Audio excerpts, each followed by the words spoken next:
quelle a été la performance de Publicis Group sur le premier semestre 2025? C'est ce qu'on va voir ensemble dans cette vidéo. Pensez à vous abonner à la chaîne et à activer la cloche si ce n'est pas déjà fait. On commence avec cet article qui passe en revue la publication du groupe.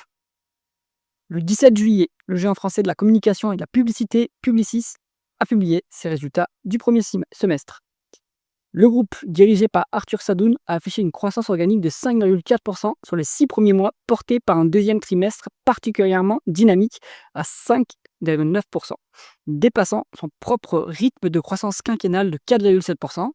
Belle performance, avec un revenu net de 7,1 milliards d'euros en hausse de 6,9% par rapport à 2024. Publicis distance largement ses concurrents, enregistrant un écart de performance de 800 points de base au deuxième trimestre, grâce à une série impressionnante de 15 nouveaux contrats majeurs depuis janvier. Très clairement, Publicis gagne des parts de marché au détriment de ses concurrents, qui sont à peu près tous en décroissance sur la période. Cette réussite repose sur la force du modèle intégré de Publicis qui combine médias connectés, créativité intelligente et technologie. Les médias connectés représentent 60% des revenus, ont affiché une croissance à un chiffre élevé.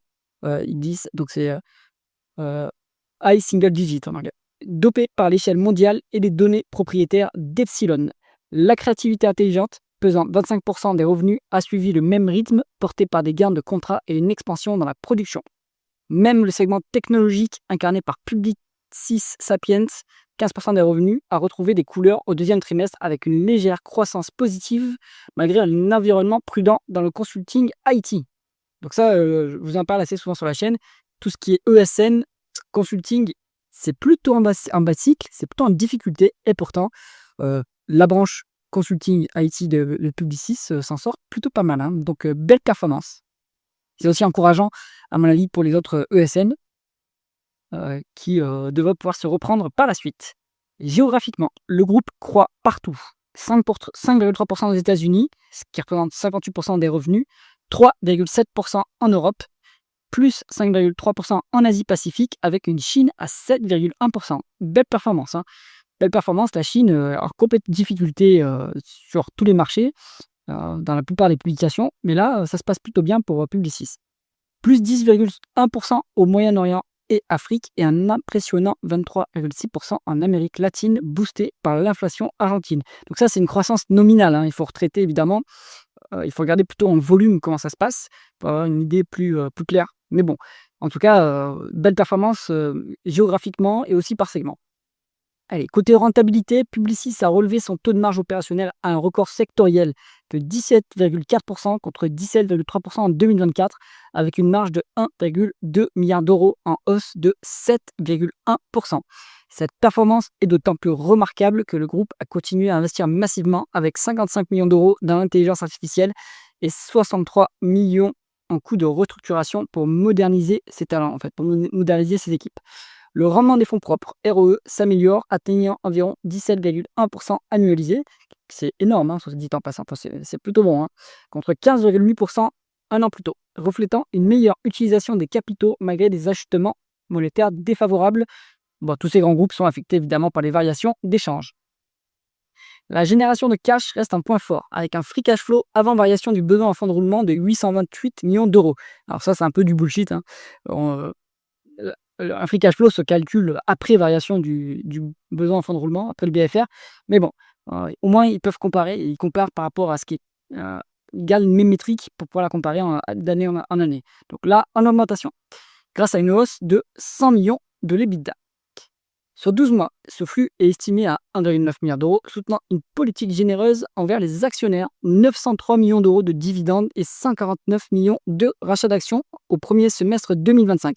Soit environ 55% du flux de trésorerie annualisé. Donc bon retour à l'actionnaire. Intéressant. La dette nette à 1 milliard d'euros au 30 juin 2025 reflète la saisonnalité et les acquisitions récentes, avec une dette nette moyenne sur 12 mois de 836 millions d'euros en hausse de 461 millions. Le levier financier reste stable à 1,1 fois les l'EBITDA, témoignant d'une gestion prudente. En effet, c'est pas très endetté, pourtant de temps en temps, ils font des acquisitions, donc plutôt un bilan plutôt clean sur Publicis. Pour l'avenir, Publicis se montre confiant et ambitieux, malgré un environnement économique incertain et une industrie bouleversée par l'IA et les restructurations concurrentes. Donc, on a eu récemment le rachat d'IPG par Omnicom. Ce groupe devient numéro 1 du marché. Avant, c'était Publicis. Donc, Publicis repasse en position de challenger. Mais je pense qu'ils ont une telle croissance qu'ils vont reprendre des parts de marché sur ce groupe fusionné et repasser numéro 1 sans trop de problème. Le groupe a relevé sa guidance de croissance organique à environ 5% pour 2025, contre une fourchette initiale de 4 à 5% grâce à ses succès commerciaux. Il confirme une légère amélioration de sa marge opérationnelle au-dessus de 18% et anticipe un free cash flow de 1,9 milliard d'euros malgré un impact négatif de 80 millions lié au change. Le management mise sur 3 priorités: gagner des parts de marché grâce à des solutions IA-driven, donc on dirait plutôt AI-driven en anglais, accélérer les acquisitions ciblées, 2 milliards d'euros investis dans l'IA depuis 2024, et attirer les meilleurs talents dans un marché concurrentiel en mutation. Ce marché est très concurrentiel et Publicis est clairement en train de gagner des parts de marché. Alors, pourquoi on suit Publicis d'ailleurs? Parce que dans mon journal d'investissement, en tout cas dans mon suivi, j'ai Havas. C'est pas du tout la même échelle, mais alors pas du tout. Havas, c'est 1 milliard et quelques, alors que Publicis, c'est beaucoup plus gros. Mais ça nous donne une tendance de ce qui se passe sur le marché. Ça veut pas dire que Havas fera une publication monstrueuse comme Publicis, hein.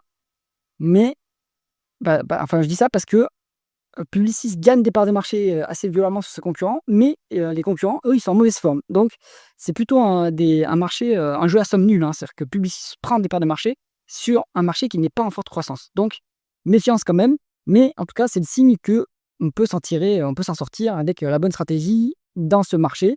Et donc, en Publicis, c'est une très belle valeur, hein. Ça reste pas hyper cher d'ailleurs, au passage. Moi, je préfère quand même Havas parce que c'est très peu cher, mais Publicis, ça a du sens aussi dans un portefeuille qualité. J'espère que cette vidéo vous a intéressé. C'est le cas, mettez un pouce vers le haut et pensez à vous abonner à la chaîne. À bientôt.